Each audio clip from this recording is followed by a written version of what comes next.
நல்லா சுட சுட சாதத்து கூட போட்டு சாப்பிட்றதுக்கு ருசியான முருங்கைக்காய் உருளைக்கிழங்கு குழம்பு பார்த்துடலாமா? பேன்ல ஒரு 2 டேபிள் ஸ்பூன் எண்ணெய் சேர்த்துக்கோங்க.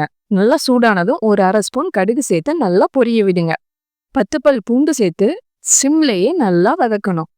பூண்டு நல்லா பொன்னிறமா வதங்கிட்டு அந்த பூண்டு ஃப்ளேவர் சூப்பரா வரும். இந்த டைம்ல பொடியா நறுக்குன 2 மீடியம் சைஸ் வெங்காயம் சேர்த்துக்கோங்க. பார்க்க தான் வெங்காயம் அதிகமா இருக்க மாதிரி இருக்கும். நல்லா வதங்கிடுச்சுன்னா பாதிக்கு பாதி வெங்காயம் கம்மியாயிடும். மீடியம் ஃப்ளேம்லயே வெங்காயம் நல்லா வதங்கிடுச்சு. இந்த அளவுக்கு நல்லா வதங்கினதும் 3 மீடியம் சைஸ் தக்காளி, வதங்குறதுக்கு தேவையான அளவு உப்பு சேர்த்து நல்லா மசிய வதக்குங்க. தக்காளி வெங்காயம் ரெண்டுமே சேர்ந்து நல்லா எண்ணெயிலே சுருண்டு வதங்கிடணும். இப்போ மசாலா தூள் சேர்த்துக்கலாம்.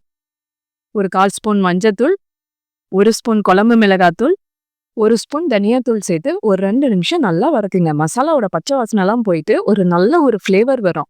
2 முருங்கைக்காய், ஒரு பெரிய சைஸ் உருளைக்கிழங்கு சேர்த்துக்கலாம். நீங்க இது கூட கத்திரிக்காவும் சேர்த்துக்கலாம்.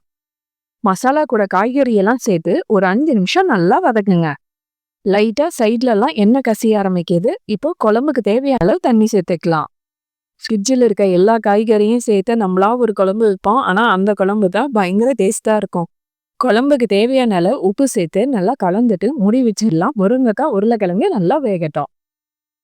பார்க்கும் போதே பெரிய முருங்கைக்காய் நல்லா வெந்துடுச்சு. 2 முருங்கைக்காய் உடஞ்சிருக்கு. நல்லா தொக்கு மாதிரி வேணும்னா தண்ணியோட அளவை கம்மி பண்ணிட்டு நல்லா சுண்ட விட்டு எடுத்தீங்கன்னா சூப்பராக இருக்கும்.